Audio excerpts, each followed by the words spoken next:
नमो हरिहन्ताणम् नमो सिद्धाणम् नमो आयर्याणम् नमो वज्रायाणम् नमो लोये सर्वसाऊणम्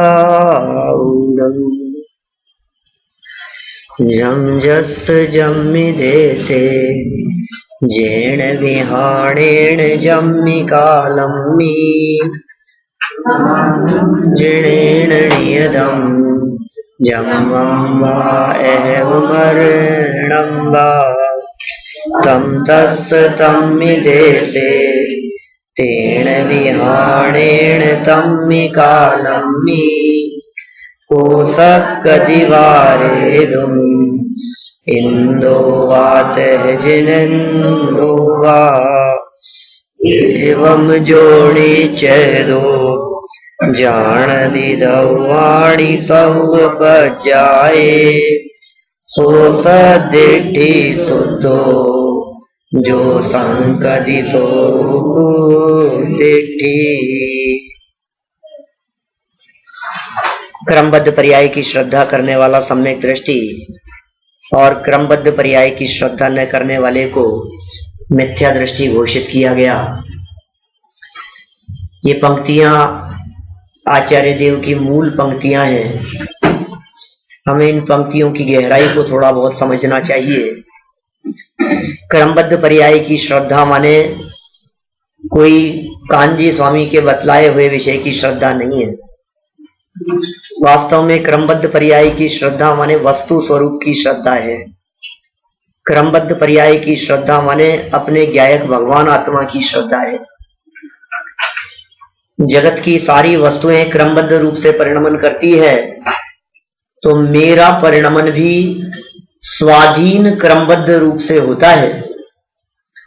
पर पदार्थों के कर्तृत्व का वजन मेरे माथे पर रंच मात्र भी नहीं है, क्योंकि जिस तरह से मैं अपना कार्य करने में पूर्ण समर्थ हूं, उसी तरह से दुनिया में कोई ऐसा कमजोर पदार्थ नहीं है जो अपना काम नहीं कर पाता होगा। हमें लगता है ना, हम किसी और का काम करें, पर का काम करें, ये थोड़ा कमजोर लगता है, इसका कुछ सहयोग कर देवें। आप इस भ्रम में न रहें। प्रत्येक वस्तु में अपनी अनेक शक्तियां उस कार्य को पूर्ण अच्छे ढंग से संपन्न करने के लिए तैयार हैं प्रति समय। और जो वो शक्तियां हैं, उन शक्तियों से होने वाला वो कार्य, वो स्वयं का पुरुषार्थ है। अनेक लोगों को पुरुषार्थ के संबंध में शंका खड़ी होती है। कल हमने काफी चर्चा की थी पुरुषार्थ के बारे में। उस वस्तु की परिणमन की योग्यता, उस रूप परिणमन करने की जो सामर्थ्य है, उसकी जो पावर है उस रूप परिणमन करने की, उस पावर का नाम ही पुरुषार्थ है। वो उसकी वीर्य शक्ति का परिणमन है। एक कार्य होने में 5 समवाय होते हैं। दुनिया का कोई भी कार्य हो 5 समवायों के बिना नहीं होता। हम दुनिया के कार्यों की क्यों बात करें?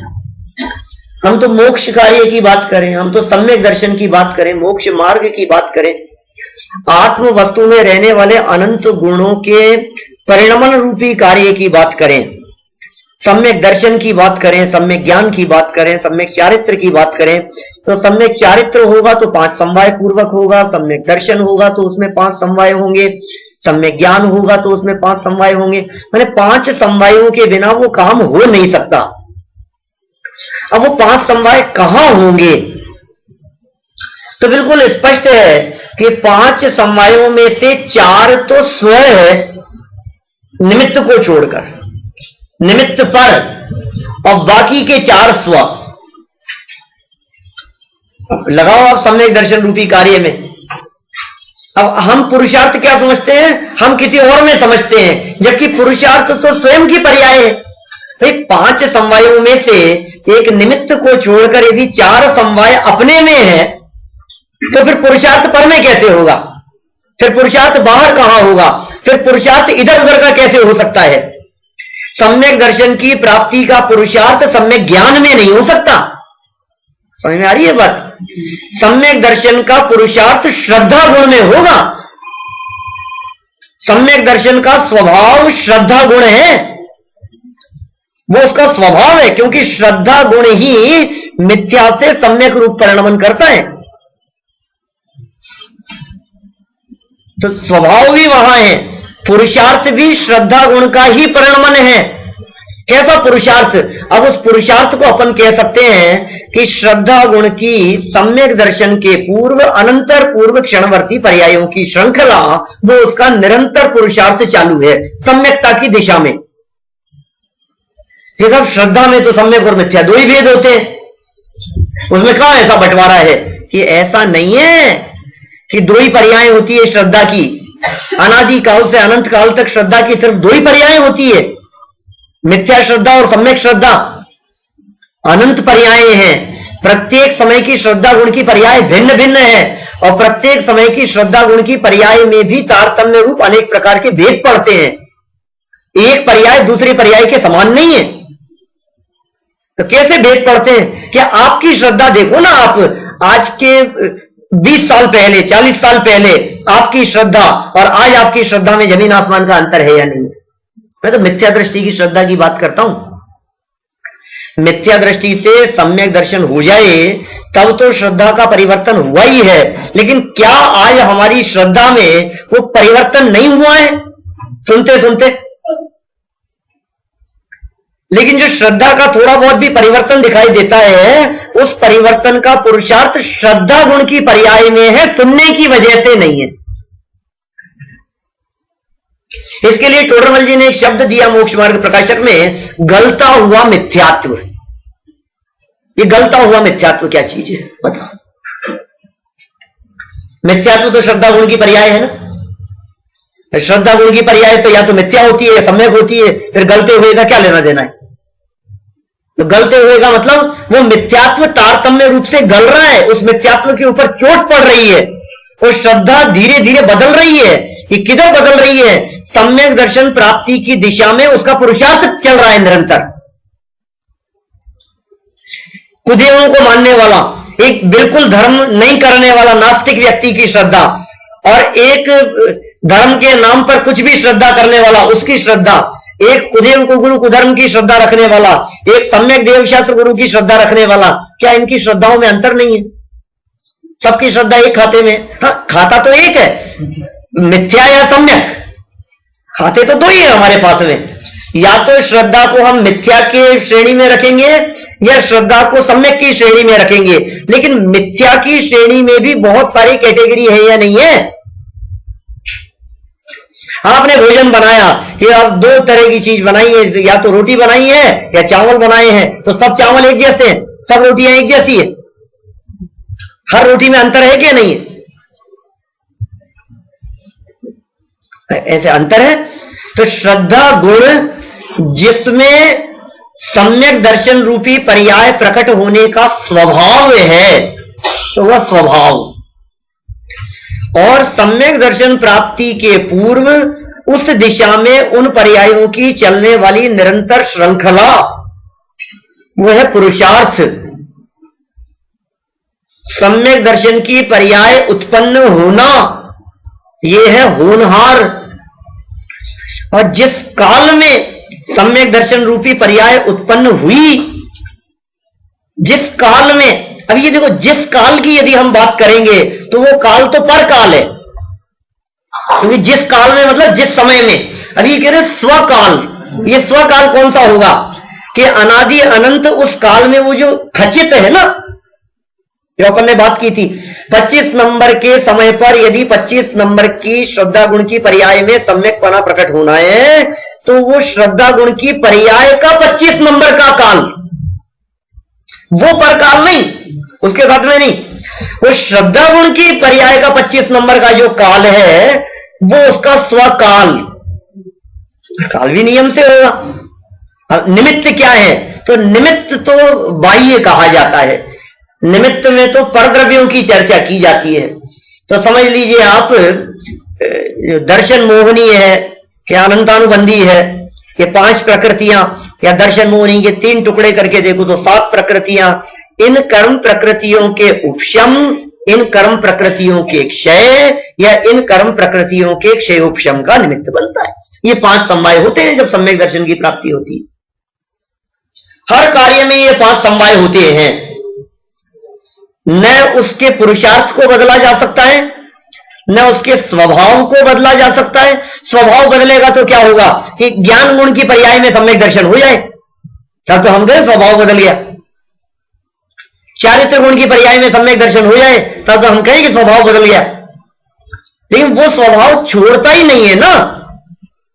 2 द्रव्यों में तो कोई द्रव्य अपना स्वभाव छोड़ता ही नहीं है, लेकिन वस्तु में रहने वाले अनंत गुणों में भी कोई भी गुण अपने स्वभाव का उल्लंघन नहीं करता, अपनी मर्यादा में रह करके परिणमन करता है। ज्ञान अपनी मर्यादा में परिणमन करता है, श्रद्धा अपनी मर्यादा में परिणमन करती है, चारित्र अपनी मर्यादा में परिणमन करता है। अब ये हमारी बुद्धि का जीर्ण समझिए कि खोटापन समझिए कि जब श्रद्धा और ज्ञान की चर्चा चलती है तो आत्मा में देखते हैं, और चारित्र की चर्चा चलती है तो भाई आचरण देखने लगते। दादा कुछ बोल रहे हैं आप? श्रद्धा आपने मैंने देखा शायद कुछ मेरे को बोलने वाले हम आप। श्रद्धा और चारित्र, श्रद्धा और ज्ञान, इसकी चर्चा चलती है। हमने पूछा सम्यक दर्शन किसका नाम, सम्यक दर्शन कहां होता है? सम्यक दर्शन श्रद्धा गुण की पर्याय है, आत्मा में होता है। और सम्यक ज्ञान कहां होता है? हमने सम्यक ज्ञान ज्ञान गुण की पर्याय है, आत्मा में होता है। हमने कहा सम्यक चारित्र कहां होता है? ये सारे चारित्र तो बाहर में दिखता है। अरे वाह, सम्यक दर्शन आत्मा में, सम्यक ज्ञान आत्मा में, और सम्यक चारित्र शरीर में। तो आत्मा का गुण है, आत्मा में होगा। बस ये जो वस्तु स्वरूप है, कौन सा द्रव्य, कौन से गुण और उन गुणों का किस प्रकार का परिणमन, और ये जो व्यवस्थित परिणमन है, इसको बतलाने वाला ये क्रमबद्ध पर्याय का प्रकरण है पूरा जो हमने पढ़ा है। अपन तो यहां 8-9 प्रवचनों में कितनी चर्चा कर पाए हैं, लेकिन सच में यदि आपको इस विषय को गहराई से पढ़ना है और गहराई से समझना है तो आप एक बार क्रमबद्ध पर्याय का प्रारंभ से लेकर अंत तक अध्ययन करें। गुरुदेव के जो प्रवचन है वो भी पढ़ें, और दादा ने जो तर्क संगत ये पूरी पुस्तक जो अनुशीलन लिखा है और अंत में जो प्रश्नोत्तर लिखे हैं उसको भी आप गहराई से देखें, आपको बड़ा मजा आएगा। बहुत इतनी सरल है, इतनी सरल है, क्योंकि अपनी बात है ना, तो अपनी बात तो वैसे ही अच्छी लगती है, अपनी बात तो वैसे ही पसंद आती है। अब लोगों को ऐसी चर्चा करते हैं तो फिर कई प्रश्न खड़े होते हैं, फिर हम ये कर रहे हैं इसका क्या होगा, फिर क्या हमारे हाथ में नहीं है, फिर हम भोजन नहीं कर सकते क्या, फिर हम दुकान पर नहीं जाएं क्या, फिर हम बिजनेस करेंगे कि नहीं करेंगे।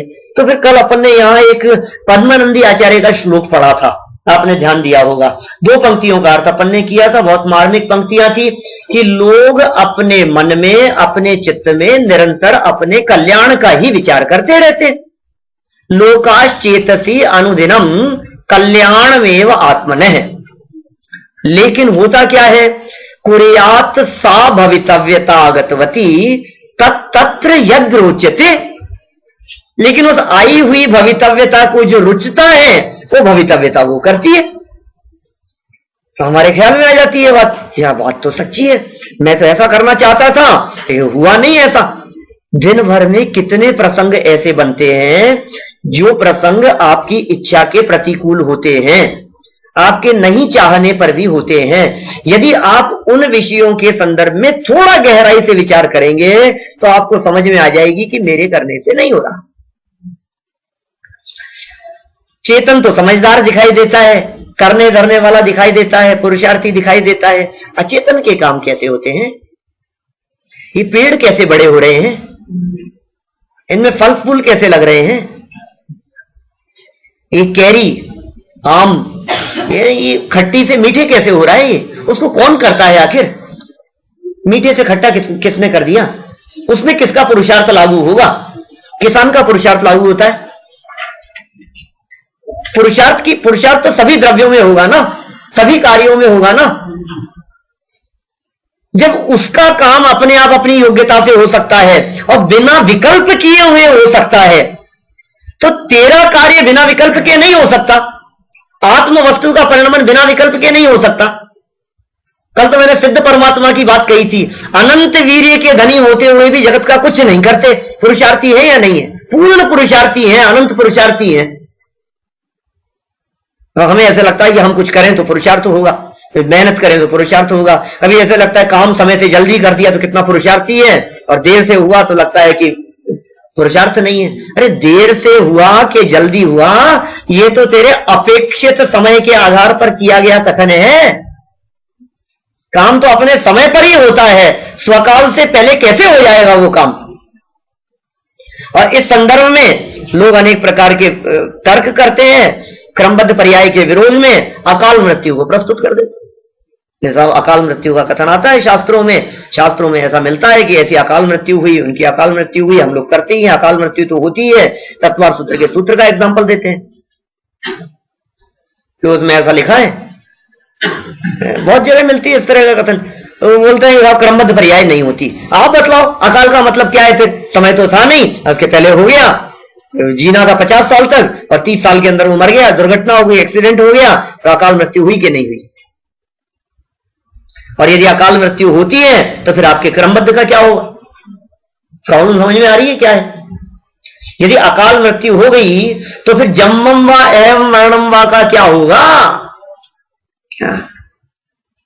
जम जस जन्मी देशे जेण विहानेण जन्मी कालम्मी ऋणादम जिणेन नियदम जन्मम व एव मरणम व। ऋणादम जिणेन नियदम, जिनेन्द्र भगवान के ज्ञान में निश्चित है। क्या निश्चित है? जन्मम व जन्म अथवा मरण, उसका क्या होगा? बोलो। या तो अकाल मृत्यु होती है तो फिर वो निश्चित नहीं रहा, और वो निश्चित है तो अकाल मृत्यु नहीं रही। आप जानते हैं अकाल किसका नाम है? अकाल किसे कहते हैं? मैं आपसे पूछता हूं, जैसे आप अकाल मृत्यु कह रहे हैं, जिस मृत्यु को आपने ये नाम दिया है कि ये मृत्यु अकाल में हो गई है, क्या उस समय घड़ी में कोई टाइम नहीं हुआ था? काल नहीं था, अकाल है, कोई टाइम नहीं था कि नहीं साहब 24 घंटे होते हैं, घड़ी के अंदर कोई टाइम नहीं होगा, तभी तो कहेंगे अकाल। अरे वाह, ऐसा कैसे हो सकता है? जब भी किसी व्यक्ति की डेथ होगी तो 7 दिनों में एक दिन होगी कि नहीं?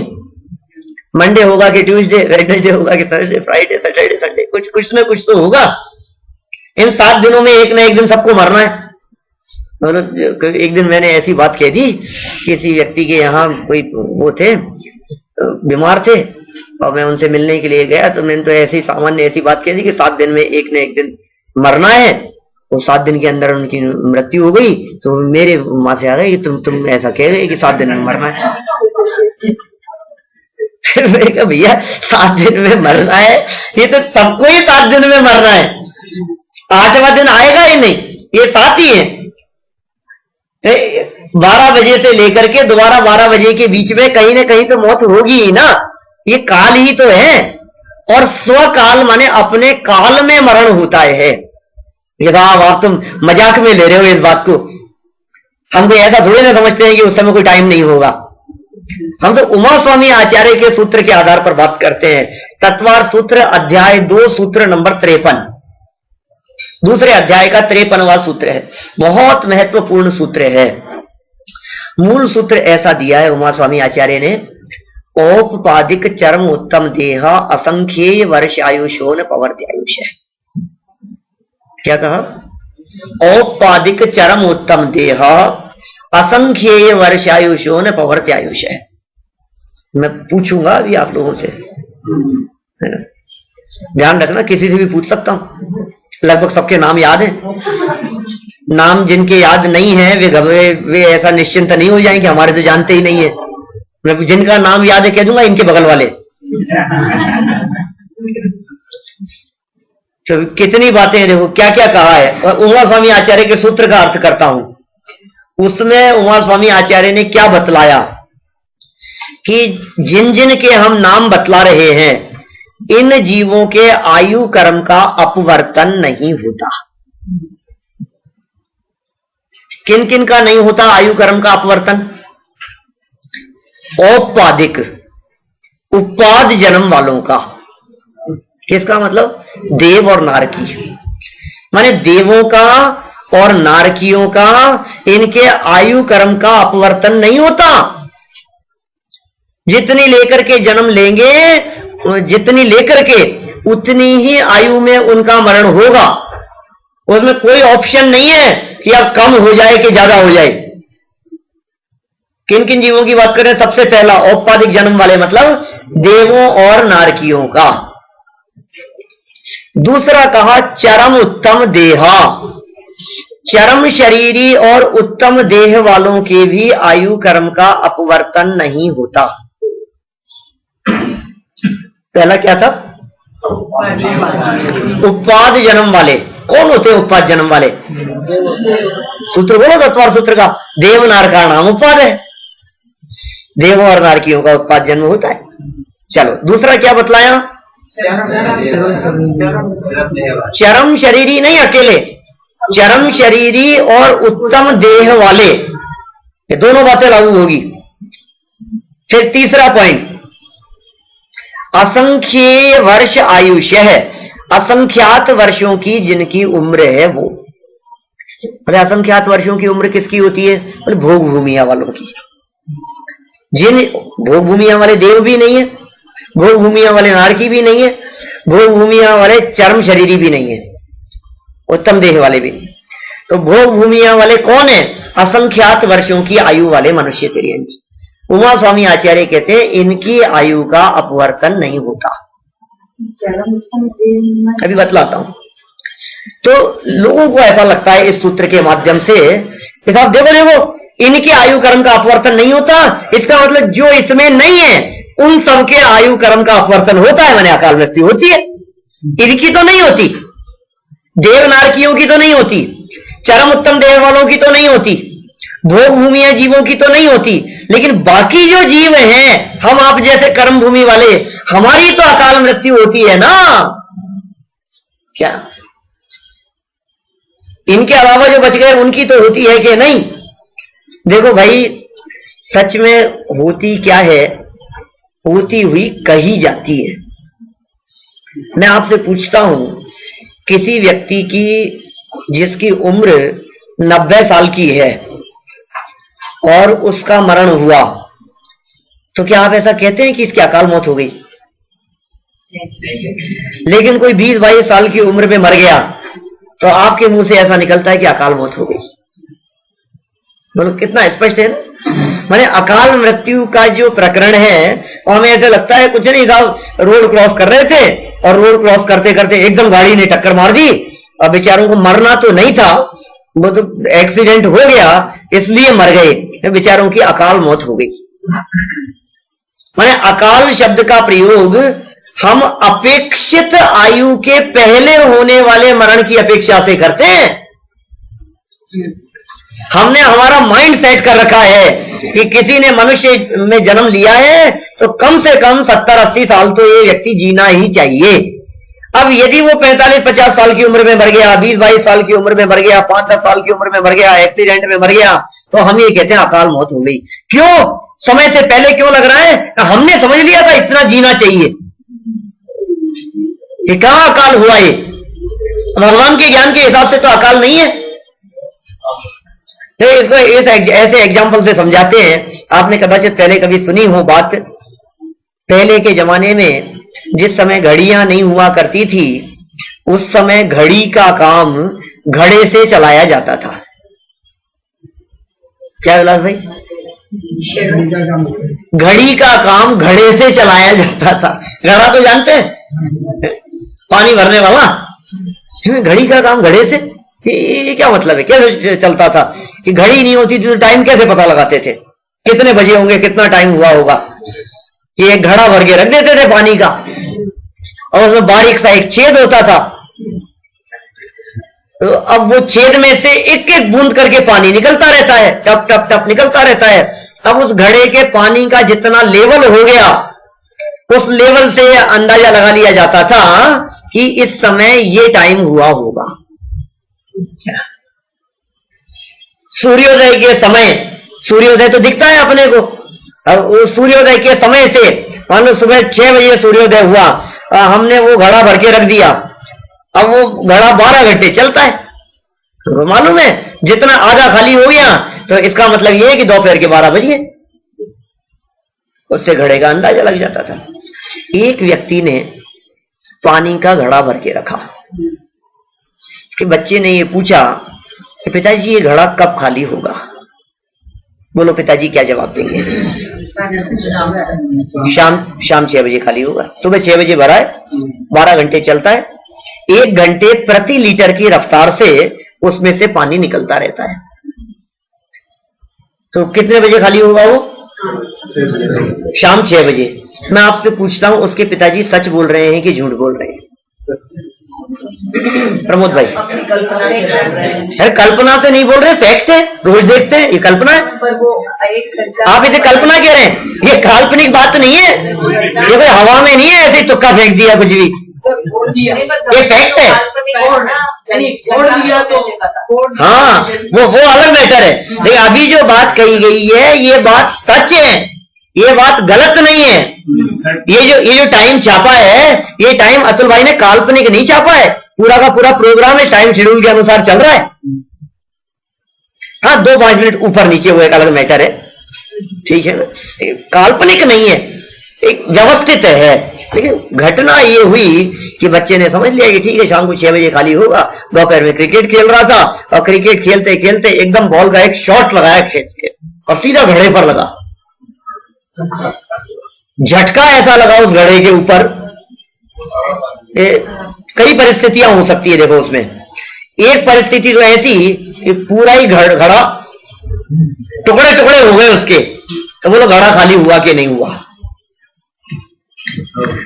दोपहर में 3:30 बजे 4 बजे खेलते हुए ये झटका लगा और वो घड़ा पूरा का पूरा टुकड़े टुकड़े हो गए, तो घड़ा खाली हुआ कि नहीं हुआ? तो घड़ा तो 4 बजे खाली हो गया। 6 बजे खाली होने वाला 4 बजे खाली हो गया, एक परिस्थिति।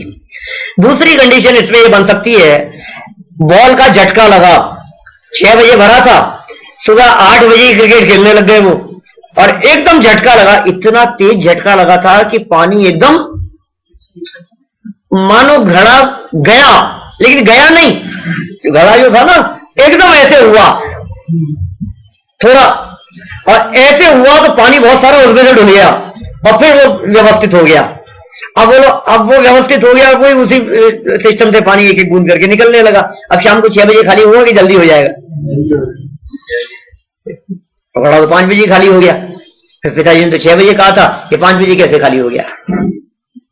यदि उसी घड़े के संदर्भ में किसी निमित्त ज्ञानी से पूछा जाए, किसी भविष्यवेत्ता से पूछा जाए, तो वो कहते हैं कि घड़ा तो 5 बजे खाली होगा। किसकी बात सच्ची है? बात तो सभी की सच्ची है। जो पहले कही गई है वो सापेक्ष सत्य है, और जो निमित्त ज्ञानी के द्वारा कही गई है वो पारमार्थिक सत्य है। ऐसे ही हम आयु कर्म के संदर्भ में कहें, आयु कर्म रूपी डीजल डलवाया हमने इस भाव में, पैकेट पैक है, और अगले भाव में जाकर के खुलेगा। 80 वर्ष की उम्र हम लेकर के आए, अब वो 80 वर्ष की उम्र जो लेकर के आए हैं, क्या वो पैकेट 60 वर्ष की उम्र में पूरा हो सकता है? जो व्यक्ति 80 वर्ष की उम्र लेकर के आया हो ना, क्या वो व्यक्ति 40 साल की उम्र में मर सकता है? क्या मैं पूछना चाहता हूं आपसे। मर सकता है, मर सकता है। इसे अकाल मृत्यु कहा जाता है। और कोई लिखा गजब हो गया, 80 लेकर के आया था और 40 में मर गया, तब तो अकाल नहीं हुआ ना, अकाल मौत हो गई ना, परिवर्तन हो गया ना इसमें। 80 लाया था, 40 में कैसे मर गया वो? अरे भाई सुनो सुनो सुनो मेरी बात। आयु कर्म तो जितना लेकर के आया था वो पूरा खत्म होने पर ही मरेगा। अब खत्म होने के पीछे मैंने आपको 2-3 परिस्थितियां बतलाई। आप ऐसी सोचिए, मैं ये जो है ना, जितने भी मानव बम बन करके है ना, जो आपके वर्ल्ड ट्रेड उसके ऊपर जो आदमी आया, मान लो अपने बॉडी के अंदर बम लगा करके आया और सीधा बिल्डिंग से आकर के टकरा गया, तो मरा होगा कि नहीं मरा होगा वो आदमी? एक क्रमबद्ध पर्याय पे श्रद्धा करने वाला हो कोई व्यक्ति, और वो कहे कि मैं तो अपने बॉडी के अंदर बम फिट करवा लेता हूं, फटेगा तो फट जाएगा, कोई बात नहीं, आयु बचनी होगी तो बच जाऊंगा और मरना होगा तो मरूंगा। बोलो क्या मूर्खों जैसी बात कर रहा है। आयु बचनी होगी तो बच जाऊंगा, अबे तेरी आयु बचेगी ही नहीं, पागल हो गया। कोई व्यक्ति ये कि ट्रेन की पटरी पर जाकर के लेट जाता हूं मैं और ट्रेन ऊपर से निकल जाएगी तो आयु होगी तो बच जाऊंगा, तेरी आयु पूरी होने का काल आ गया है। समझ में आ रही है बात? कोई व्यक्ति ये कहे कि ना मैं जहर खा लेता हूं क्या, और फिर भी बचना होगा तो बच जाऊं मैं, जब मेरे को पूरा भरोसा है क्रमबद्ध पर्याय के ऊपर, जब तक मेरी आयु है मुझे कोई मार नहीं सकता, तो मुझे जहर देकर के देख लो अतुल भाई, क्या मार नहीं सकता मुझे कोई भी। मुझे जहर खाने वाले बचते नहीं है। तो मरा कब वो, जिस व्यक्ति के शरीर के चिथड़े चिथड़े उड़ गए। मान लो राजीव गांधी, डेड बॉडी नहीं मिली, हाथ पांव सब टुकड़े टुकड़े हुए ना, उसके विस्फोट हुआ, खत्म हो गया। तो ऐसी स्थिति में उसके आयु कर्म बचा होगा कि नहीं बचा होगा? आयु कर्म तो पूरा हो गया, मौत तो तभी हुई है क्या? घड़े में पानी तो बिल्कुल नहीं बचा, घड़ा फूट गया तो घड़ा खाली तो तभी कहलाएगा जब पानी नहीं बचा। समझ में आ रही है बात?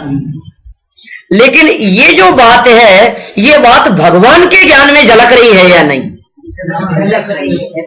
बस मेरा क्वेश्चन ये है कि आयु वो 9-10 साल की जो भी लेके आया वो कौन बताएगा? ऐसा कोई कॉन्सेप्ट ही नहीं होगा फिर? क्यों नहीं होगा? ये जो त्रिभाग वाली जो परिस्थिति है, ये त्रिभाग वाली परिस्थिति तो पिछले जन्म में हुई है, इस जन्म की नहीं है। तो कौन बताएगा? बताना थोड़ी ना किसी को। आपको किसने बताया? यही तो हम तो कल नहीं बताया ना आपको किसी ने भी, तो फिर क्या जरूरत है बतलाने की? आपको कोई विकल्प आ रहा है? हम तो क्रमबद्ध पर्याय की चर्चा कर रहे हैं। हम तो सिर्फ ये बात कह रहे हैं, भगवान के ज्ञान में जिस समय मौत देखी गई है, 80 वर्ष की उम्र लेकर के आया और 40 वर्ष में मर गया, तो भगवान के ज्ञान में 40 वर्ष झलक रहा था कि नहीं? भगवान के ज्ञान में ये भी झलक रहा है कि 80 वर्ष बांध करके लेकर के आएगा, और ये भी झलक रहा है कि 40 वर्ष पूरा हो जाने के बाद में ऐसी दुर्घटना होगी और आयु कर्म के पूरे निषेध उस दुर्घटना के अंदर खत्म हो जाएंगे। वो दिखेगा, 80 वर्ष भी दिखेगा, ये सब कुछ दिखेगा। भगवान के ज्ञान में कोई बात ऐसी हो सकती है क्या जो नहीं दिखेगी? कैसे अकाल कहें अपन? तो फिर साहब ये जो सूत्र लिखा है, इस सूत्र का क्या होगा? अरे सूत्र जो लिखा है उसमें क्या फर्क पड़ गया? देखो एक्चुअल में क्या, आयु 2 प्रकार की होती है, एक बद्धमान आयु और दूसरी भुज्यमान आयु। कौन कौन सी होती है नवीन भाई? कौन कौन सी? बद्धमान आयु और भुज्यमान आयु। कोई दिक्कत तो नहीं है इनमें? अर्थ समझते हैं इनका? बद्ध माने बंधी हुई, बद्धमान बंधी हुई। जो बंधी हुई आयु है उसको कहते हैं बद्धमान। दूसरी है भुज्यमान, भुगत रहे हैं जिसको, वो कहलाती है भुज्यमान। एक व्यक्ति के साथ में एट ए टाइम 2 आयु कर्म हो सकते हैं। एक तो बंधी हुई हो सकती है क्या, भुगत रहे हैं वो तो है ही। वर्तमान में मैं मनुष्य आयु को भोग रहा हूं, हम सभी, मैं ही क्यों, सभी लोग अपन मनुष्य आयु को भोग रहे हैं ना।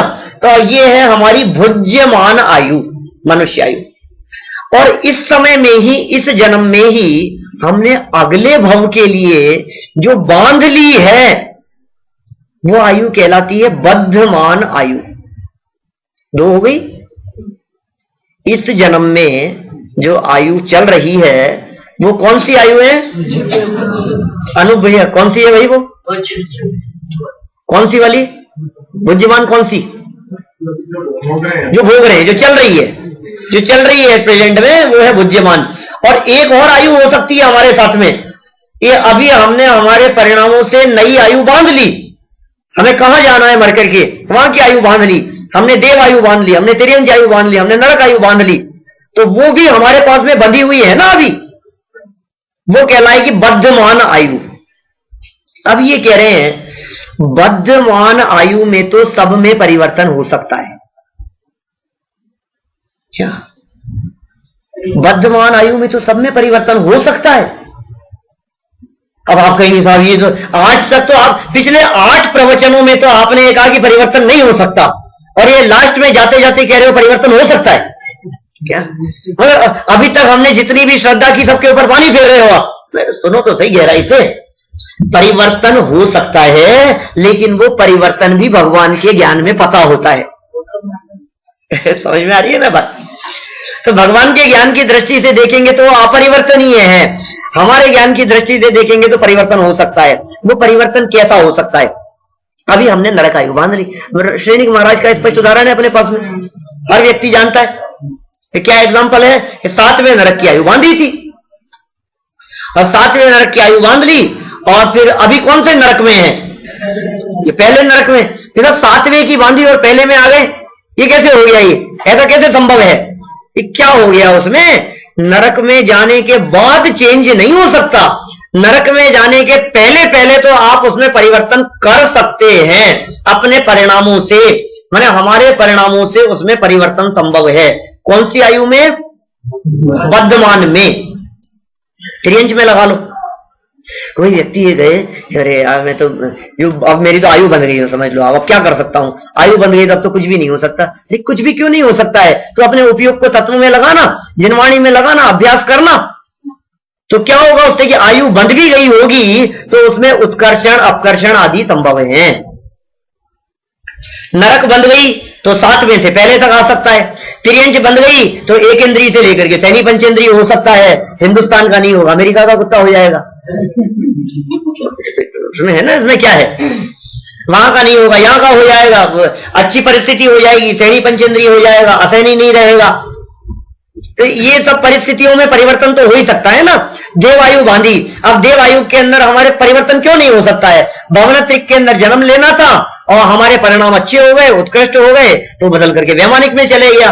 दूसरे स्वर्ग में जाना था, परिणाम और उत्कृष्ट हुए, 16वें स्वर्ग में चला गया। तो पंडित जी, जैसे सैनिक राजा का 7वीं से पहले से आ गया, तो हम नारकी में जाते हैं तो हमारे दुश्मन तो वहाँ खड़े हैं, तो दोनों में अपने दुश्मन खड़े हैं, 7वीं में और पहली में भी सब जगह खड़े हुए हैं। पाप कर्म के उदय में सब दुश्मनी दिखेंगे।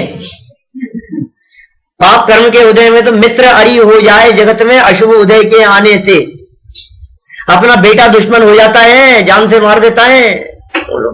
श्रेणिक के लिए तो कहा था मैंने, श्रेणिक के दुश्मन वहां खड़े हुए हैं। श्रेणिक का बेटे ने श्रेणिक को जान से मार दिया। मारने के लिए आया बचाने के लिए था, खोलने के लिए था, परिणाम बदल गए थे उसके। उसको लगा कि मुझे मारने के लिए आया, जेल में तो डाला ही था आखिर।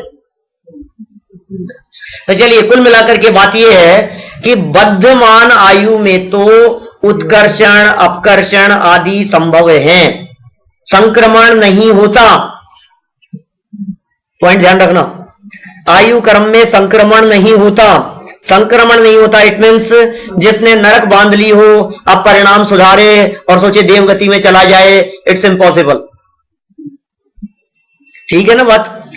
तो उत्कर्षण अपकर्षण हो सकता है, उतार चढ़ाव कर सकते, थोड़ा सा कंसेशन मिल सकता है, आपके परिणाम सुधर गए तो। लेकिन अब जो भुज्यमान आयु है, बोले इसमें भी हो सकता है क्या कुछ? बोले भुज्यमान में नहीं हो सकता। कि किन के नहीं हो सकता? कि भुज्यमान में जिन लोगों के नाम इस सूत्र में बतलाए हैं ना, उनके परिवर्तन नहीं हो सकता, और जो बाकी बचे हैं उनके भुज्यमान में भी परिवर्तन हो जाता है। क्या शिवमा स्वामी आचार्य का सूत्र है, देवों और नारकियों के पहुंचने के बाद परिवर्तन संभव नहीं है। ठीक है, भोग भूमि या जीवों के वहां जन्म लेने के बाद परिवर्तन संभव नहीं है। चरम शरीरी उत्तम देह वालों के जन्म लेने के बाद में परिवर्तन संभव नहीं है। लेकिन सामान्य कर्म भूमि के लोगों के जन्म लेने के बाद भी परिवर्तन संभव है। देखो क्या होता है, ये जो ज्योतिष ज्ञान है ना, ज्योतिष ज्ञान है कि निमित्त ज्ञान है, ये ज्ञान कोई झूठे नहीं है। लोग आपको पैसे बनाने के लिए झूठ बोल करके कुछ भी कहें, वो एक अलग मैटर है। दुनिया में 90% तो फर्जी लोग चलते हैं जो आपसे सिर्फ पैसा खींचने के लिए ये सब काम करते हैं, तो उनमें उलझना नहीं। लेकिन ज्ञान तो सच्चा है ना, किसको कितनी नॉलेज है वो एक अलग मैटर है। मैं तो ज्ञान सामान्य की बात करता हूं, ज्योतिष ज्ञान और निमित्त ज्ञान तो सच्चा है ना। तो किसी ज्योतिषी ने ज्योतिष ज्ञान के आधार पर, निमित्त ज्ञान के आधार पर, क्योंकि ज्योतिष ज्ञान, निमित्त ज्ञान, अवधि ज्ञान ऐसा समझ लो आप, वो आपके आयु कर्म को देख सकता है। अवधि ज्ञानी के ज्ञान का विषय हो सकता है आपका कर्म, कर्म ज्ञान का विषय है कर्म परमाणु। अब उस कर्म परमाणुओं को देख करके मान लो उसने ऐसा प्रतिपादित किया कि अवधि की सच्ची बात कहता है बिल्कुल, बोले 80 साल तक जिंदा रहेंगे। अब फिर भी व्यक्ति 40 साल में मर गया, तो अवधि ज्ञानी की बात भी झूठी हो गई कि हाँ हो सकती है, क्योंकि हो सकता है उसका अवधि ज्ञान मात्र 30 साल आगे तक की बातों को जानने वाला हो। तो फिर 80 कैसे बता दिया कि वर्तमान में जो सिचुएशन दिख रही है उसको देख करके कह दिया 80 तक जिंदा रहेगा? झूठ थोड़ी ना कह रहा है। निमित्त ज्ञानी है, अवधि ज्ञानी है, इनके कर्म परमाणुओं को देखा, कर्म परमाणुओं की पोजीशन देखी और हमने कहा कि 80 तक जिंदा रहेगा। अवधि ज्ञान 30 तक की लिमिट का है, आगे क्या परिवर्तन होगा वो नहीं जानता। अब केवल ज्ञानी से पूछो तो 40 में मरेगा, 80 बांधेगा, 35 साल की उम्र में एक झटका लगेगा, हार्ट, ये क्या होता है, हार्ट अटैक का झटका लगा, किडनी चेंज हो गई, दुर्घटना हो गई, बहुत बड़ा मेजर एक्सीडेंट हो गया। तो ऐसी दुर्घटनाओं में एकदम आयु कर्म के निषेक बहुत सारे खिर जाते हैं। ऐसी घटनाओं में झटका तो ऐसा लगा था क्रिकेट खेलते हुए बॉल का कि मानो घड़ा खत्म, लेकिन खत्म नहीं हुआ, वो बहुत सारा उछल करके पानी निकल गया। तो ऐसे ही जो एक्सीडेंट का जो झटका लगा तो ऐसा कि गए, मर गए, लेकिन मरे नहीं, बच गए। तो हुआ क्या कि वो जो आयु कर्म के निषेध थे वो पुंज के पुंज एक साथ बहुत समूह मात्रा में उदीर्णा को प्राप्त हो गए। तो आयु कम हो गई, लेवल कम हो गया उसका, और फिर नॉर्मल लाइफ चलने लगी। अभी नॉर्मल लाइफ चल रही है, लेकिन आपके जो अटैक आया था ना, उसमें आपके अटैक आने के अंदर वो थोड़ा कम जरूर हुआ था। आयु कर्म के निषेक बहुत एग्जाम्पल से इन सब बातों को समझाया जाता है। तो राजा का एग्जाम्पल देकर के, बहुत आपने पढ़े होंगे, कई इस तरह की चर्चाएं पहले सुनी होगी।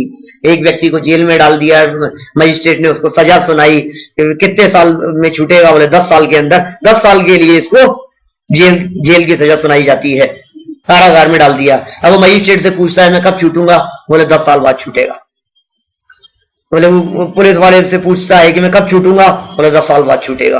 वकील से पूछता है साहब बताओ ना मैं कब छूटूंगा, बोले 10 साल बाद छूटेगा। जेल में डाल दिया, जेलर से पूछता है, बोले कब छूटूंगा, बोले 10 साल बाद छूटेगा। 10 साल बाद छूटूंगा। अब किसी निमित्त ज्ञानी से पूछा कब छूटेगा, बोले 7 साल में छूट जाएगा। बोले ये सारे के सारे झूठे हैं लोग, कोई झूठा नहीं है। ये साथ में कैसे छूट जाएगा? वो ऐसा 7 साल बाद में राजा के पुत्र हुआ, कोई ऐसी घटना घटी और उसमें जेल में जितने भी कैदी थे सबकी सजा माफ कर दी, छोड़ दिया, उसमें ये भी छूट गया। बोलो नहीं हो सकता है ऐसा। अब उसको झूठ कैसे कहा जाए? प्रश्न तो ये है, जिसे आप अकाल मृत्यु कहकर के पुकार रहे हैं वो अकाल है या नहीं है? विष भक्षण आदि से होने वाली मृत्यु को अकाल मृत्यु कहा जाता है, लेकिन विष भक्षण आदि के होने पर भी होने वाली मृत्यु केवल ज्ञानी के ज्ञान में जैसी झलक रही है तदनुसार ही होती है, इसलिए वो अकाल नहीं है, स्वकाल ही है। बाह्य निमित्तों की अपेक्षा से अपेक्षित आयु के पहले होने वाले मरण को अकाल मरण कह दिया जाता है। वास्तव में अकाल नाम की कोई चीज होती नहीं है। अरे एक बात मैं पूछता हूं आपसे कि अकाल का मतलब काल के पहले कहां से लगा दिया आपने? अकाल माने काल के पहले कैसे कर दिया? मुझे ये समझाओ आप, काल के पहले कैसे होता है? जिन शब्दों के पहले अ लगाया जाता है वो अ, जैसे अज्ञान, अजैन है, असंगी, जहां भी अ अक्षर का प्रयोग किया जाता है वहां कहीं तो अ अक्षर उसके अपोजिट का प्रतीक होता है, कहीं अ अक्षर उसकी अल्पता का प्रतीक होता है, कहीं अ अक्षर उसके अभाव का प्रतीक होता है। अलग अलग जगह पर अलग अलग तरह के शब्दों के प्रयोग होते हैं, लेकिन एक भी स्थान पर अ जहां लगाया जाता है किसी शब्द के पहले वो उसके टाइम के पहले का प्रतीक नहीं होता। अज्ञान, अज्ञान का अर्थ क्या होता है? ज्ञान के पहले। अजैन का अर्थ क्या होता है? जैन के पहले। अजीव का अर्थ क्या होता है? जीव के पहले। अजीव माने, अजैन माने कौन होगा? जीव के पहले होगा, वो जीव के अतिरिक्त है। अज्ञान का अर्थ क्या है? अज्ञान का अर्थ ज्ञान के पहले नहीं है, अज्ञान का अर्थ ज्ञान की अल्पता है। भाई साहब और लगाया है ना उसके पहले, वो उसकी अल्पता के लिए है, कहीं कहीं वो उसके अभाव के लिए होता है। जैसे अमूर्तिक, आत्मा अमूर्तिक है तो वहां मूर्तिक पने की अल्पता नहीं है, वहां मूर्तिक पने का अभाव है। समझ में आ रही है? ऐसे हमने कहा काल और कहा अकाल, तो अकाल का अर्थ काल से पहले लगा लिया आपने, ठीक है, तो लगा लिया। ये 1.5 अकल से लगाया है अपनी होशियारी से कि इनका काल मरण हो गया, इनका अकाल मरण हो गया। तुम ही समझ रहे हो, शास्त्रों में तो ऐसा कुछ लिखा नहीं है, समय से पहले की तो कोई बात है नहीं। तो फिर क्या मतलब है ये बतला दो, अकाल का क्या मतलब है? कोई भी कार्य संपन्न होता है तो 5 समवायों से होता है, और 5 समवायों से जब काम होता है तो जब जिसकी मुख्यता से कहा जाता है तब वो मुख्य हो जाता है, और बाकी सबको यदि एक शब्द में कहना हो तो क्या कहे? जैसे मैं जीव हूं और मेरे अलावा, जीव के अलावा जितने भी द्रव्य हैं उन सबको एक शब्द में कहना हो तो क्या शब्द देवे? बोलो, आ लगा दो उसके आगे। तो अजीव का मतलब क्या होगा? जीव के अतिरिक्त, ये अर्थ है। जीव के पहले नहीं, जीव की अल्पता नहीं, जीव का अभाव नहीं, जीव के अतिरिक्त, जीव के अलावा वो सब अजीव हैं। तो हमने कहा इनकी अकाल मौत हुई है, तो इसका मतलब क्या हुआ कि काल की मुख्यता नहीं है, और बाकी के 4 समवायों में से किसी और की मुख्यता होगी तो उसे काल न कह करके अकाल कह देंगे। अकाल का मतलब समझ में आया? एक व्यक्ति की एक्सीडेंट से मौत हुई, तो एक्सीडेंट से मौत हुई तो क्या काल ही आ गया था? कि नहीं, काल तो नहीं आया था। तो काल की मुख्यता नहीं है, यहां निमित्त की मुख्यता है। काल की मुख्यता नहीं है, परिस्थिति की मुख्यता है। तो जब परिस्थिति की मुख्यता होती है, जब निमित्त की मुख्यता होती है, जब होनहार की मुख्यता होती है, जब उसके पुरुषार्थ आदि की मुख्यता होती है, अन्य बाह्य कारणों की मुख्यता होती है, तो उन सबको हम काल के अतिरिक्त होने से अकाल कह करके पुकारते हैं। इसलिए अकाल मरण का अर्थ काल लब्धि के अतिरिक्त बाकी 4 समवायों की मुख्यता से किया गया कथन है। मृत्यु हुई उस समय पुरुषार्थ भी था, स्वभाव भी था, निमित्त भी था, होनहार भी था, और काल लब्धि भी नियम से थी ही। ऐसा थोड़ी नहीं कि उस समय काल लब्धि नहीं होगी। अब अकाल मृत्यु के संदर्भ में यदि आपको कोई शंका हो, फिर भी इतना कहने के बावजूद भी, तो मैं और चर्चा कर सकता हूं, लेकिन मैं बात को आगे बढ़ाते हुए कहना चाह रहा हूं। हाँ बोलिए। हमने कभी ये बुद्धिमान आयु का उत्कर्षण का एग्जाम्पल नहीं सुना। हो सकती है, नहीं एग्जाम्पल जरूरी नहीं है, सिद्धांत है। किसी चीज का कोई एग्जाम्पल नहीं मिले तो इसका मतलब वो है नहीं, ऐसा नहीं कहा जा सकता। सिद्धांत में लिखा है, और क्यों नहीं होता है, होता ही होगा। माने आपने जो अपकर्षण की चर्चा सुनी है, तो ये अपकर्षण कहीं भी संभव है ना। नरक के अंदर जो पाप कर्म इसने तीव्र किया, तो देवगति के अंदर भी अपकर्षण हो जाता है, और पुण्य का मात्रा विशेष हुई तो नरक में अपकर्षण हो जाता है। दोनों में पुण्य और पाप अलग अलग कर्म है ना। ऊपर के स्वर्ग की आयु बांधी थी और घट करके वो नीचे आ गया, 12वें स्वर्ग, घातायुष्ट जीवों की चर्चा मिलती, वहां तक आ गया। तो कुल मिलाकर के बात यह है कि भले ही अकाल मृत्यु का प्रकरण हो या भले ही किसी भी प्रकार की चर्चा शास्त्रों में की गई हो, चाहे उदीरणा की बात हो, चाहे अपकर्षण की बात हो, चाहे उत्कर्षण की बात हो, चाहे कर्मों के संक्रमण की बात हो, जब केवल ज्ञानी के दिव्य ज्ञान को आधार रख करके बात की जाती है तो उसमें परिवर्तन संभव नहीं है। लेकिन फिर भी चूंकि हम लोग संसारी लोग हैं, चूंकि हम लोग गृहस्थ लोग हैं, इसलिए भाई हमारे पकड़ में वो बात तो नहीं है। तो क्या कहेंगे हम? उपदेशात्मक शैली में बात करेंगे तो क्या बात करेंगे? क्रमबद्ध पर्याय तो एक चिंतन करने के लिए आधार है, अपने पास में श्रद्धा के लिए आधार है, हमारी दृष्टि को स्वभाव सन्मुख करने के लिए, दृष्टि या अपने उपयोग को निर्विकल्प करने के लिए बहुत बड़ा आधार है ये क्रमबद्ध पर्याय। इस क्रमबद्ध पर्याय की चर्चा को मखौल मत बनाना। ये क्रमबद्ध पर्याय की चर्चा जचे जब के लिए नहीं है, एक क्रमबद्ध पर्याय की चर्चा स्वच्छंद होने के लिए नहीं है। हमने कहा कि भैया तुम यार स्वाध्याय में नहीं आते हो आजकल, ये क्या करें साहब, ऐसा ही है क्रमबद्ध पर्याय में। इसके लिए थोड़ी ना है क्रमबद्ध पर्याय की चर्चा। पहले तो रोजाना स्वाध्याय किया करते थे, आजकल क्यों नहीं आते हो, ये क्या करें साहब, ऐसा ही है। अब भगवान के ज्ञान में यही झलका था, मैं क्या करूं। तो स्वच्छंद हो रहा है तू तो। ये स्वच्छंदता के पोषण के लिए क्रमबद्ध पर्याय की बात नहीं है, ये क्रमबद्ध पर्याय की बात तो अपने प्रतिकूल परिस्थितियों में अपने आप को संबल देने के लिए है, दुर्घटना के काल में संबल देने के लिए है। अनेक प्रयास करते हुए भी आप यदि यहां शिविर में न आ पाए तो माथा पकड़ करके मत बैठना, क्रमबद्ध पर्याय का विचार करके समता भाव लाना। समझ में आ रही है बात? इसके लिए है क्रमबद्ध पर्याय की चर्चा।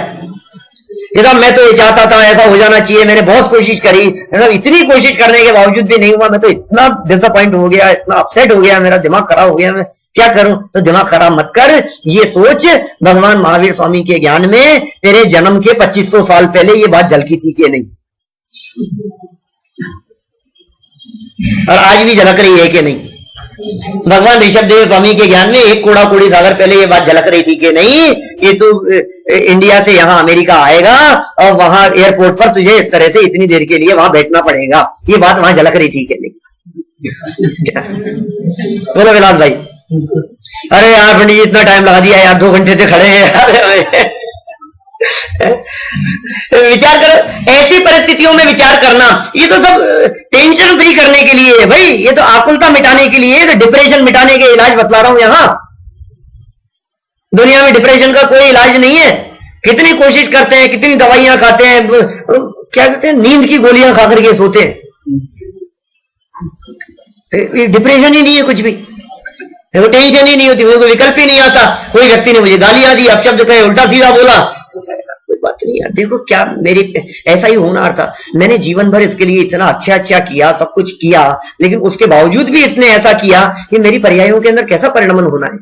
ये ज्ञानी जीव सहज चिंतन करता है, हर परिस्थिति में सहज रहता है। ये क्रमबद्ध पर्याय की चर्चा सहज रहने की कला है। उपदेशात्मक शैली में यही कहा जाएगा कि भैया स्वाध्याय करो, भैया मंदिर आया करो, भैया सुना करो।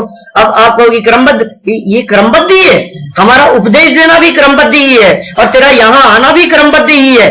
जिस व्यक्ति को सम्यक दर्शन प्राप्त करने की का काल पकेगा, उस व्यक्ति के क्रमबद्ध में नियम से स्वाध्याय आदि परिणाम भी आएंगे ही आएंगे। इसका नाम क्रमबद्ध है। क्रम का उल्लंघन नहीं हो सकता।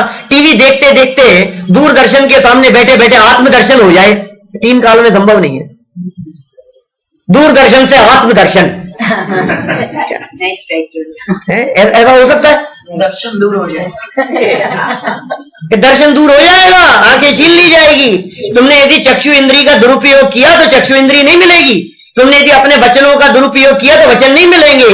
इतिहास इस बात का साक्षी है कि जिस व्यक्ति को जो रिद्धियां मिलती है, यदि वो व्यक्ति उन रिद्धियों का दुरुपयोग करे तो उससे वो रिद्धियां छीन ली जाती है। हमारे पास में सुनने की रिद्धि मिली है, ये देखने की रिद्धि मिली है, 2 इंद्री 3 इंद्री जीवों के पास में नहीं है, 1 इंद्री जीव के पास में नहीं है बोलने की रिद्धि। बेचारा तड़पता रहे लेकिन बोल नहीं सकता, और हमारे को रिद्धि मिल गई और हम इसका दुरुपयोग करें, इसका सदुपयोग करो। जिन वचन हमारे अपने मुख से निकालो, कर्णेंद्री का सदुपयोग करो, जिन वचन सुनो, चक्षु इंद्री से जिनेंद्र देव के दर्शन करो, अपने जीवन अपनी पर्याय को तीर्थ वंदनाओं के माध्यम से सफल करो। जितना हो सके विषय कषायों से बच करके आत्म कल्याण के मार्ग में लगने की चेष्टा करो। चरणानुयोग की भाषा में इसी तरह का उपदेश दिया जाएगा, और फिर सब ऐसा करते करते भी आंखें खराब हो गई, दिखाई नहीं देता, अब क्या करूं मैं, अब आंखें खराब हो गई लेकिन फिर भी इतने आंसू आते हैं कि मैं शास्त्र नहीं पढ़ पाता, कि तो मूर्ख है, रो रहा है। क्रमबद्ध का क्यों नहीं विचार करता है, सहज क्यों नहीं रहता है, क्यों भागम भाग में लगा है, क्यों उठापटक के अंदर लगा हुआ है, निश्चिंत क्यों नहीं हो जाता है। जितनी निश्चिंतता होगी, जितनी सहजता होगी, उतना हमारा उपयोग स्वभाव सन्मुख होगा। सम्यक दर्शन की प्राप्ति सहजता में होती है, उठापटक में नहीं होती। हड़बड़ाहट में सम्यक दर्शन की प्राप्ति नहीं होती, आकुलता में सम्यक दर्शन की प्राप्ति नहीं होती। भर लगे रहे कुछ नहीं होगा। हमारे को तो हर चीज की आकुलता है, हर काम में आकुलता है, बैठे बैठे हमारे को आकुलता होती रहती है। जहां रहते हैं वहां आकुलता, सुबह उठने से हमारी आकुलता शुरू होती है और जब तक सोते नहीं है तब तक आकुलता चलती रहती है। हर काम में आकुलता, नहाने धोने में आकुलता से लेकर के नाश्ता करने में आकुलता, ऑफिस जाते समय रास्ते में आकुलता, ऑफिस में काम करते करते घर आने की आकुलता, सब्जी लाने की आकुलता, बाजार जाने की आकुलता, काम करने की आकुलता, प्रवचन करने जाने की आकुलता, सुनने की आकुलता, छूट नहीं जाए, खत्म नहीं हो जाए, ये नहीं हो जाए। क्योंकि क्या होता है, जिस पोजीशन में है उस पोजीशन में तो जीता नहीं है और आगे आगे देखता रहता है, आगे देखता रहता है और आकुलित होता रहता है। वर्तमान में नहीं जीते हम लोग कोई भी। हम जहां रहते हैं हमें उसके आगे की प्लानिंग दिखती रहती है, हमें उसके आगे के काम दिखते रहते हैं। अभी ये शिविर खत्म होगा, अभी कहां जाना है, अब आगे की व्यवस्था क्या होगी, आगे का टिकट हुआ कि नहीं, वहां व्यवस्था हुई कि नहीं, वो फ्लाइट लेट तो नहीं है, उसका टाइम देखना है या चेकआउट करना है अपने को, ये करना, दुनिया भर की बातें दिमाग में चलते रहते थे। ये क्रमबद्ध पर्याय की चर्चा किस लिए है? माथा मत पचाओ, शांति रखो। ये सहज रहने के लिए। ज्ञानी जीव कैसे सहज रहते होंगे? चाहे घर में रहे चाहे वन में रहे, जो निज में समाये रहते हैं, सब काम जगत के किया करे, नहीं राग किसी से करते हैं। बोलो कितने सहज हैं। जब पर्याय में सहजता होगी, जब पर्याय में शांति होगी, जब विकल्प कम चलेंगे तो निर्विकल्प अनुभूति होगी कि नहीं होगी? वो विकल्प टूट करके, माने निर्विकल्प अनुभूति की दिशा में बढ़ने का मार्ग विकल्पों को कम करना है ना। आत्मानुभूति करने का मार्ग संकल्प विकल्प है कि संकल्प विकल्पों से निवृत्ति लेना है, विकल्पों की कमी है ना। जिस ध्यान की चर्चा करते हैं लोग, वो ध्यान क्या चीज है? उपयोग की एकाग्रता का नाम ध्यान है। तो सबसे पहले तो विषय कषाय संबंधी विकल्पों से निवृत्ति ले, और विषय कषाय रूपी विकल्पों से निवृत्ति लेकर के वस्तु स्वरूप का चिंतन कर, जिनवाणी के आधार से चिंतन कर, फिर जिनवाणी में जो बात पढ़ी है उस बात को अपने उपयोग में भ्रमा। जिनवाणी में जो बात पढ़ी सुनी है वो देशना लब्धि तक, अब प्रायोग्य लब्धि के काल में चलने लगे वो चिंतन सूक्ष्म अंदर में। अब वो जो सूक्ष्म चिंतन चलने लगा अंदर में, कितनी निराकुलता है सच में। जब हम बैठकर अपने आत्म वस्तु का विचार चिंतन करते हैं, मैं हूं त्रिकाली ध्रुव ज्ञायक तत्व, पर से भिन्न हूं, देह से भिन्न हूं, अब भूख प्यास की पीड़ा का क्या होगा? जब अपने आप को त्रिकाली ध्रुव ज्ञायक माने, भोजन मिले तो मिले, ना मिले तो ना मिले, क्या विकल्प आता है उसमें? रोटियां मिलेगी तो मिलेगी, नहीं मिलेगी तो नहीं मिलेगी। अरे क्षयोपशम मंद हो गया तो हो गया, मैं क्षयोपशम तो नहीं हूं। ये चिंतन चलने लगे। ये चिंतन कब चलेगा? जब दुनिया के विकल्पों से हटोगे। अभी तो हमने हमारे विकल्पों में दुनिया की टेंशन बहुत ओढ़ रखी है। बिल्कुल प्रैक्टिकल है, उस व्यक्ति के घर के काम नहीं हो पाते जो दुनिया के कामों में उलझा रहता है। ये जितने सामाजिक काम करने वाले लोग होते हैं ना, विपिन भाई आप अपन लोगों जैसे क्या, उनके घर में लोग ये कहते रहते हैं, आपको घर की तो दिखती नहीं है, घर की तो फुर्सत नहीं है आपको, क्या आपको तो बस यहां जाना है, वहां जाना है, वहां का काम है, इसकी मीटिंग है, उसका ये है, वहां ये है, आज वहां समारोह हो रहा है, आज ये हो रहा है, और आगे आगे काम ही काम दिखते रहते हैं। तो जिनके माथे पर अभी दूसरे काम दिख रहे हैं, उनके घर के काम नहीं हो पाते। अपने घर में आने के लिए, शांति से बैठने के लिए आपको बाहर के कामों से निवृत्ति लेनी पड़ेगी, और बाहर के कामों से निवृत्ति तब मिलेगी जब तुम्हें ये पता लग जाएगा कि ये बाहर के काम मैं नहीं करता, इस काम को संभालने वाला दूसरा है। तो क्यों अभी उसमें उलझा रहता है? क्योंकि लगता है कि मैं नहीं करूंगा तो कौन करेगा। अरे तू नहीं करता तो नहीं करता, अच्छा मैं नहीं करता, वो हो जाएगा काम, चलो फिर मैं टेंशन फ्री हो गया। टेंशन नहीं रही, जब बाहर की टेंशन नहीं रही तो अंदर में आएगा, अंदर विकल्प चलने लगे, फिर अंदर जब विकल्प चलते रहेंगे, वे एक काल ऐसा आएगा कि वो विकल्प भी टूट जाएंगे और निर्विकल्प आत्मा की अनुभूति हो जाएगी। तो ये क्रमबद्ध पर्याय की चर्चा सहज रहने के लिए है, आत्मानुभूति के लिए है। वस्तु स्वरूप को समझकर आत्मा का अनुभव कैसे किया जा सकता है, सम्यक दर्शन की प्राप्ति कैसे हो सकती है, उसका मार्ग क्रमबद्ध पर्याय के चिंतन में छिपा है। और शायद इसी कारण से कार्तिकेय स्वामी ने कह दिया, जो संकदी सो कुड्ठी एवं जो निश्चय दो, जानति दवाणी सब पज्जाए, सो सद्दिट्ठी सो दो, जो संकदी सो कुद्दिट्ठी। इस तरह से भाई सम्यक दर्शन की प्राप्ति करने के लिए क्रमबद्ध पर्याय की श्रद्धा करना, और क्रमबद्ध पर्याय की श्रद्धा में सर्वज्ञता की श्रद्धा शामिल है, और सर्वज्ञता की श्रद्धा में सर्वज्ञ स्वभावी भगवान आत्मा की श्रद्धा शामिल है। यही सम्यक दर्शन की प्राप्ति का उपाय है। और ऐसे इस उपाय के माध्यम से हम सभी के जीवन में आत्मानुभूति प्रकट हो, सम्यक दर्शन प्रकट हो, मोक्ष मार्ग प्रारंभ हो। इसी मंगल भावना से अपने ये जाना शिविर के अवसर पर, यहाँ एटलांटा में आयोजित इस शिविर के अवसर अपना ये क्रमबद्ध पर्याय का आज का ये अंतिम व्याख्यान संपन्न हुआ। सच में आपकी क्रमबद्ध पर्यायों में तो वो अतीन्द्रिय आनंद तभी आएगा जब आप स्वयं इस क्रमबद्ध पर्याय को गहराई से अपने चिंतन का विषय बनाएंगे और अपनी श्रद्धा का विषय बनाएंगे। आप सभी इसे अपनी श्रद्धा और चिंतन का विषय बनाते हुए अपने इस मनुष्य पर्याय को सफल सार्थक करें, इसी भावना से विदा।